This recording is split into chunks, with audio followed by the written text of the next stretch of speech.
인사만 잘해도 밥 굶는 일은 없다.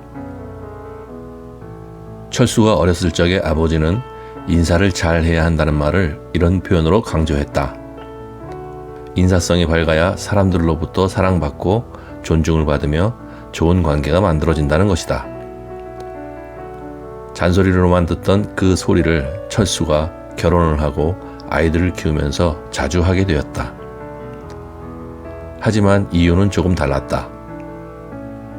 신혼 때는 나름 윤택하다는 도심 속 아파트에 살았는데 사업에 고전을 하게 되면서 철수네 집은 점점 변두리로 언덕으로 올라가게 되었다.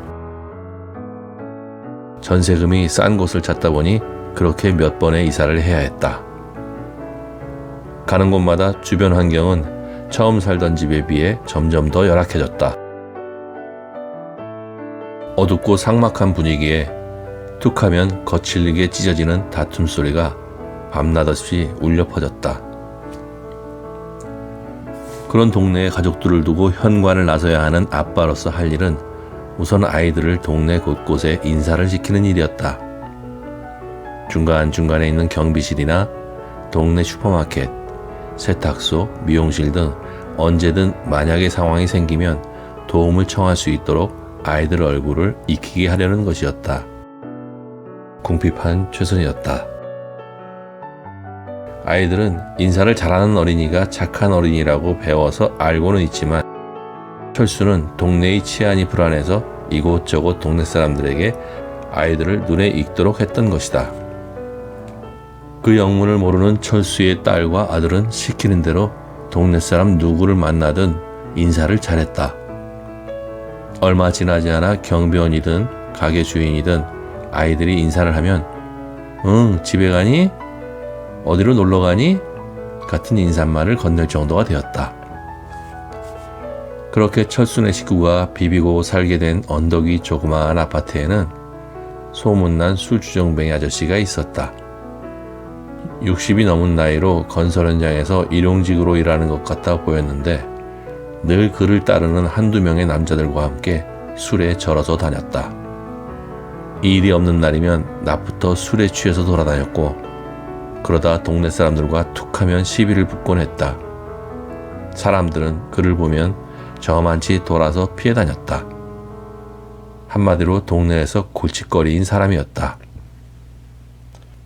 어느 날 무심코 베란다 밖을 내다보던 철수는 깜짝 놀랐다. 그 주정뱅이 아저씨 일행이 놀이터에서 담배를 피우며 술을 마시면서 장기판을 벌이고 있는데 그 사이에 아들이 앉아있는 게 아닌가. 장기판 옆에 소주와 새우깡이 놓여있고 아들은 그들이 두고 있는 장기판을 내려보면서 새우깡을 연신 집어먹고 있었다. 철수는 기가 막혀서 말이 나오지 않았다. 당장 불러내야 마땅하지만 그렇게 분위기를 깨트리기가 민망한 상황이었다. 철수의 아들은 무엇이 그렇게 재밌는지 무척이나 해맑게 어른들 판에서 잘 놀고 있었다. 한참의 시간이 지나 철수는 집으로 들어온 아들을 불러 세워서 나무랐다. 너 거기가 어디라고 같이 앉아서 뭘 먹고 있는 거니? 어린 녀석이 어른들 술판에 끼어서 뭘 하는 거야? 화를 내고 있는 철수와 달리 아들은 억울하다는 듯 볼맨소리로 대답했다. 그 아저씨들이 과자 먹으라고 해서 간 거야. 장기도 재미있고 아빠는 왜 그래? 아저씨가 자기한테 혼수해줘서 고맙다고 용돈도 1,000원이나 줬는데. 철수는 기가 막혀서 말이 나오지 않았다. 과자 사 먹을 돈이 없어서 아이가 그런 곳에 간 건 아닐까. 장기를 배운 적도 없는 녀석이 혼수는 또 무슨 얘기인가. 너 돈이 없어서 그러니? 정말 과자가 먹고 싶은데 돈이 없어서 그런 아저씨들이 주는 과자를 먹는 거야? 그리고 장기는 네가 무슨 장기를 둔다고 그래? 그리고 그 돈은 왜 받아? 홧김에 철수의 목소리가 높아지자 아들은 울먹울먹하다가 그대로 울음보가 터져버렸다. 철수의 아내가 아들을 데리고 방으로 들어가서 조용히 달래는 소리를 뒤로 하고 철수는 밖으로 나왔다. 철수는 속이 상해서 미칠 지경이었다. 이런 환경에 이런 상황으로까지 몰고 온 아비로서의 자책감이 철수를 몹시 괴롭혔다. 그래도 어린아이를 옆에 앉혀놓고 술 마시고 담배 피우면서 별별 험한 농담을 쏟아냈을 그들을 생각하니 화가 치밀어 올랐다. 당장이라도 찾아가 따지고 주의를 줄까 생각이 들면서도 한편으론 자격지심을 풀기 위한 못난 아비의 더 못난 짓 같아서 어쩌지도 못했다. 며칠 후 철수는 아들과 손을 잡고 동네 가게로 과자를 사러 가는 길에 그와 마주쳤다. 아들은 늘 해왔던 듯이 그를 보더니 반갑게 배꼽 인사를 했다. 안녕하세요. 어휴, 우리 친구 어딜 가시나? 가게에 가요. 과자 사러 가요. 어허, 그래? 좋겠구나. 두 사람이 서로 반갑게 인사를 나누면서 그는 자연스럽게 철수를 쳐다봤다. 철수도 엉겁결에 그에게 인사를 하고 말았다. 안녕하세요. 네, 안녕하세요. 아드님이요?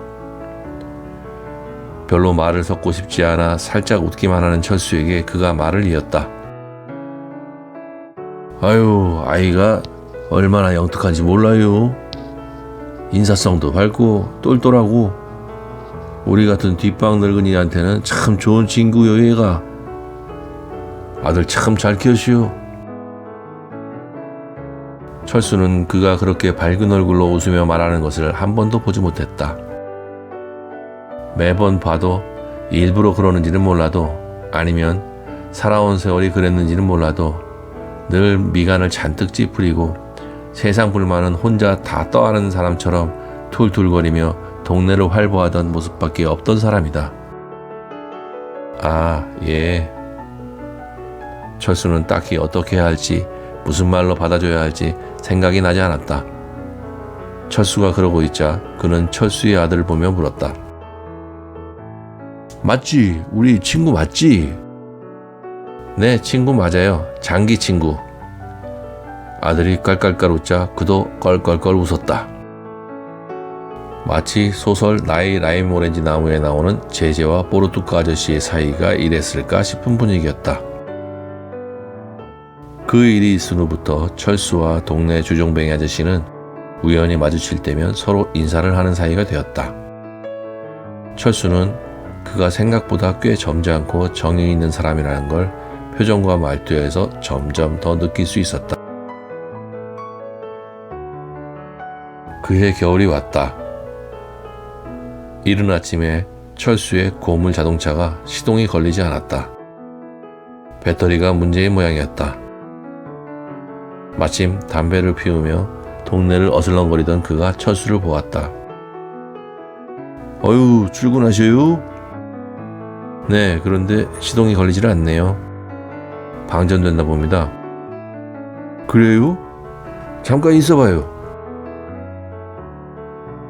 그는 저벅저벅 자기가 사는 아파트 쪽으로 가더니 부르릉 소리를 내며 트럭을 몰고 나타났다. 그의 트럭에는 건설 현장에서 쓰는 이런저런 연장들이 실려 있었다. 이어 그는 차 안에서 두 가닥의 굵은 집게 전기선을 꺼내들고 익숙한 솜씨로 철수의 차와 자기 차의 배터리를 연결했다. 큰 소리를 내며 철수의 차에 시동이 걸렸다. 겨울에는 이럴 때가 많지요. 길 미끄러운데 살살 댕겨오세요.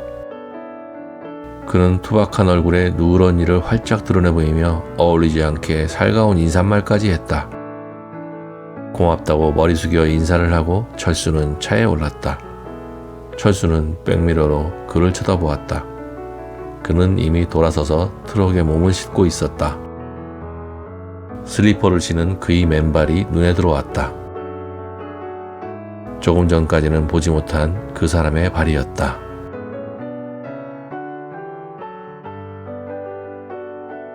사람을 보는 나의 마음에 대한 이야기를 오늘 들려드렸습니다. 보는 마음에 따라 사람이 다르게 보이고 보지 못한 부분도 보이게 되는 것입니다. 보는 마음에 따라 사람이 다르게 보인다면 결국 세상도 보는 마음에 따라 다르게 보이지 않을까요? 대상이 다르니까 다르게 보이는 것인지 마음에 따라 다르게 보이는 것인지 어느 것이 맞는지는 살아가면서 실험해보는 건 어떨까요? 오늘의 이야기가 재밌었다면 좋아요를, 달팽이 아카데미의 이야기를 계속 만나고 싶다면 구독을 눌러주시면 감사하겠습니다. 다음 이야기로 다시 만나기를 기대하겠습니다. 감사합니다.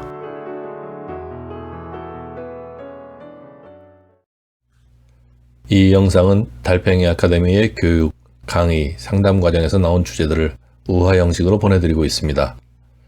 주제로 다루기를 바라는 문제나 고민이 있다면 달팽이 아카데미 @gmail.com으로 보내주시기 바랍니다. 구독자와 함께 생각하고 서로 소통하는 채널이 되겠습니다.